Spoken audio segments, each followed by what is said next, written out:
കാണികൾ ഏറെ കാത്തിരിക്കുന്ന ഒരു നിമിഷം അത് സമാഗതമാവുകയാണ്. രാത്രി 8 മണിക്ക് ഇന്ത്യ പാകിസ്ഥാൻ ഫൈനൽ, ക്ലാസിക് ഫൈനലാണ് ഏഷ്യ കപ്പ് ക്രിക്കറ്റിൽ നടക്കാൻ ഇരിക്കുന്നത്. ദുബായിലാണ് മത്സരം.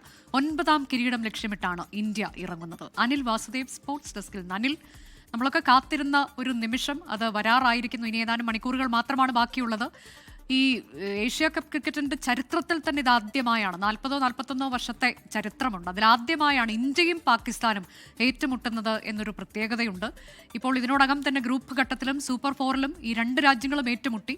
തുടർച്ചയായി ഉള്ള പോരാട്ടത്തിലേക്ക് കടക്കുമ്പോൾ ഇതിൽ മേൽക്കൈയുള്ളത് ഇന്ത്യക്കാണ്. പക്ഷേ പാകിസ്ഥാന്റെ പോരാട്ട വീര്യം എന്നുള്ളത് നമുക്കൊരിക്കലും കാണാതിരിക്കാനും കഴിയില്ല. അപ്പോൾ എത്രത്തോളം ആവേശകരമായൊരു മത്സരത്തിനാണ് ദുബായ് സാക്ഷ്യം വഹിക്കാൻ പോകുന്നത്, നമ്മൾ കാണാനിരിക്കുന്നത്.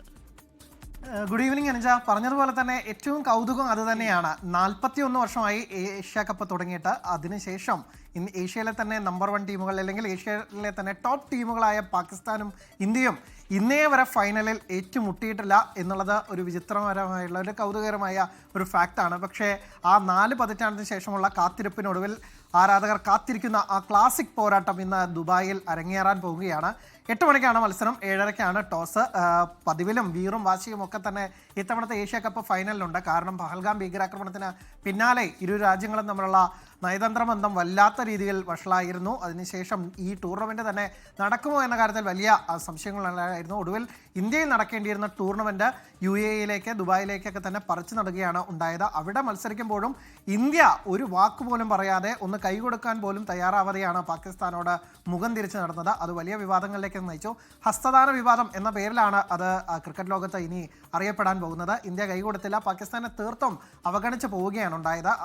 ഇതിനെതിരെ മാച്ച് റഫറിക്കെതിരെയൊക്കെ തന്നെ പരാതി നൽകി. പക്ഷെ അതൊന്നും ഫലമുണ്ടായില്ല. ഇതിന് തൊട്ടടുത്ത മത്സരത്തിൽ, സൂപ്പർ ഫോറിലെ മത്സരത്തിൽ ഇന്ത്യയെ വലിയ രീതിയിൽ പ്രകോപിപ്പിക്കാനാണ് പാക് താരങ്ങൾ നോക്കിയത്. ആദ്യം ഗില്ലിനെ പ്രകോപിച്ചു സ്ലഡ്ജ് ചെയ്യുന്നു. തൊട്ട് പിന്നാലെ അവരുടെ ബാറ്റർ ഫർഹാൻ ഒരു ഗൺഫയർ സെലിബ്രേഷൻ നടത്തുന്നു.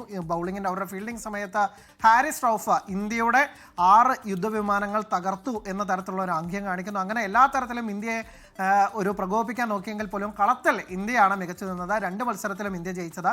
ഗ്രൂപ്പ് റൗണ്ടിലാവട്ടെ 7 വിക്കറ്റാണ് ജയമെങ്കിൽ സൂപ്പർ ഫോറിലേക്ക് എത്തിയപ്പോൾ അത് 6 വിക്കറ്റിൻ്റെ തകർപ്പൻ ജയമാണ് ഉണ്ടായത്. ഇന്ത്യ ഈ തുടർച്ചയായ 3ാം ജയത്തിനൊപ്പം, അതായത് 3 മത്സരങ്ങളിലും ജയിച്ച അതൊരു ചരിത്ര നിമിഷമാണ്. ഇന്നേ വരെ ഒരു ടീം 3 തവണ ഏറ്റുമുട്ടിയിട്ട് അങ്ങനെ 3 മത്സരങ്ങളിലും ജയിച്ച ചരിത്രം ഉണ്ടായിട്ടില്ല. അങ്ങനെ ഒരു ചരിത്ര നേട്ടം കൂടി സ്വന്തമാക്കി 9ാം കപ്പ് കിരീടമാണ് ഇന്ത്യ ലക്ഷ്യമിടുന്നത്. അതായത് അതേസമയം പാകിസ്ഥാൻ ലക്ഷ്യമിടുന്നത് 3ാം കിരീടത്തിൽ മുത്തമിടാനാണ്. എന്തായാലും കഴിഞ്ഞ 2 മത്സരങ്ങളെക്കാൾ കൂടുതൽ സ്ട്രോങ് ആയിട്ടാണ് ഇരു ടീമുകളും വരുന്നത്. ഇന്ത്യ ചില പിഴവുകളൊക്കെ തന്നെ കഴിഞ്ഞ ശ്രീലങ്കയ്ക്കെതിരായ മത്സരത്തിൽ വരുത്തിയിരുന്നു. പക്ഷേ ഫൈനലിലേക്ക് വരുമ്പോൾ ലോക 1ാം നമ്പർ ടീം, ലോക ചാമ്പ്യന്മാർ എന്ന തരത്തിലുള്ള പ്രകടനം ഇന്ത്യയുടെ ഭാഗത്തു നിന്ന് ഉണ്ടാകുമെന്ന് കരുതാം. പാകിസ്ഥാൻ ആവട്ടെ അല്പം മുറിവേറ്റാണ് വരുന്നത്. ഒപ്പം തന്നെ കഴിഞ്ഞ മത്സരത്തിലൊക്കെ തന്നെ അവരുടെ പിഴവുകളൊക്കെ തിരുത്തി അവർ കുറച്ചുകൂടി നല്ല രീതിയിൽ കളിക്കുന്ന കാഴ്ചയും കണ്ടു. അപ്പോൾ ഒരു ഏകപക്ഷീയമായ മത്സരം ആവില്ല എന്ന് ക്രിക്കറ്റ് ആരാധകരെല്ലാം തന്നെ പ്രതീക്ഷിക്കുന്നു. ഇന്ത്യ നമ്മുടെ സഞ്ജു സാംസണിലൊക്കെ തന്നെ വലിയ പ്രതീക്ഷ വെച്ചാണ് ഇറങ്ങുന്നത്. സഞ്ജു കഴിഞ്ഞ മത്സരത്തിലൊക്കെ തന്നെ മികച്ച രീതിയിൽ ബാറ്റ് ചെയ്താണ്. അത്തരമൊരു പ്രകടനം സഞ്ജുവിൽ നിന്നും ഉണ്ടാകുമെന്ന് പ്രതീക്ഷിക്കാം. ആവേശ പോരാട്ടം ദുബായിൽ, അതിൽ കുറഞ്ഞൊന്നും തന്നെ നമ്മൾ ഇന്ന് പ്രതീക്ഷിക്കേണ്ട. അതാണ് ഇപ്പോൾ ഈ ശ്രീലങ്കയുമായുള്ള മത്സരം, അതിൽ സമനിലയായിരുന്നു ഇന്ത്യയുടെ മത്സരത്തിൽ. പക്ഷേ പാകിസ്ഥാൻ ശ്രീലങ്കയെ തോൽപ്പിച്ചവരാണല്ലേ. അപ്പോൾ അങ്ങനെയൊക്കെ ഒരു ആശങ്ക കൂടി ഇതിലുണ്ടാകുമോ? പാകിസ്ഥാൻ നമ്മൾ ഒരിക്കലും കുറച്ച് കാണേണ്ടവരല്ല. അവരുടെ ആ പോരാട്ട വീര്യം എന്നുള്ളത് എപ്പോഴും ഉണ്ട്. ഇപ്പോൾ ഈ പാകിസ്ഥാനുമായി മത്സരിച്ചപ്പോഴൊക്കെ ഇന്ത്യ ജയിച്ചിട്ടുണ്ട് എന്നുണ്ടെങ്കിൽ പോലും അവരെയൊന്നും അങ്ങനെ കുറച്ച് കാണുന്നത് ശരിയല്ലല്ലോ.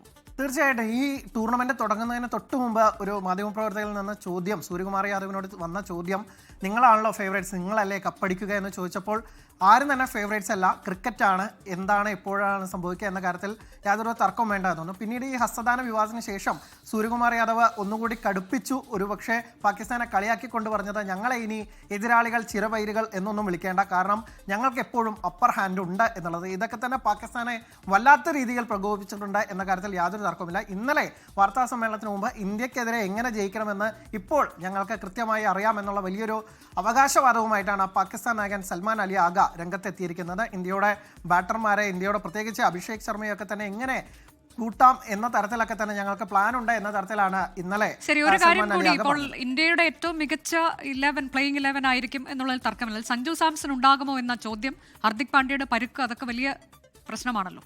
തീർച്ചയായിട്ടും പ്ലേയിങ് ഇലവനിൽ ഒരു മാറ്റം ഉണ്ടാകുമോ എന്ന കാര്യത്തിൽ വലിയ സംശയമാണ്. കാരണം ഇന്ത്യയുടെ ആ സ്ട്രോങ് ഇലവനെ തന്നെ നിലനിർത്താനാണ് സാധ്യത.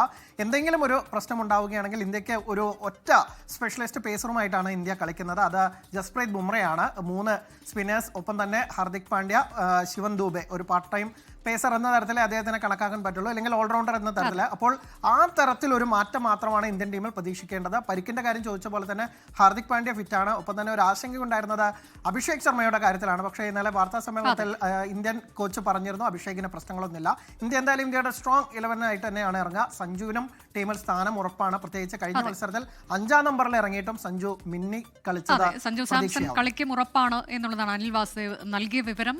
ഏറ്റവും മികച്ച പ്ലേയിങ് 11 തന്നെയാകും ഇന്ത്യയുടേത് പ്രഖ്യാപിക്കാനിരിക്കുന്നതേ ഉള്ളൂ. പാകിസ്ഥാനെ സംബന്ധിച്ചും അവരുടെയും സ്പിന്നിംഗ് നിര വളരെ ശക്തമായിരിക്കണം. ബാറ്റിംഗ് നിര, ഇന്ത്യയുടെ ബാറ്റിംഗ് നിരയെ നേരിടുക എന്നുള്ളത് വളരെ പ്രധാനമാണ്. ഏതായാലും കാണികൾ കാത്തിരിക്കുന്ന, ആരാധകർ കാത്തിരിക്കുന്ന ക്ലാസിക് ഫൈനലാണ് രാത്രി 8 മണിക്ക് ദുബായിൽ നടക്കാൻ പോകുന്നത്. India Pak final Asia cup ക്രിക്കറ്റിൽ. ലോകത്തെവിടെയായാലും ഏത് സമയത്തും 24 വാർത്തകളും ഓഗ്മെന്റഡ് റിയാലിറ്റി പാക്കേജുകളും എക്സ്പ്ലെയിനറുകളും വിശദമായി കാണാൻ ഞങ്ങളുടെ യൂട്യൂബ് ചാനൽ നിങ്ങൾക്ക് സബ്സ്ക്രൈബ് ചെയ്യാം.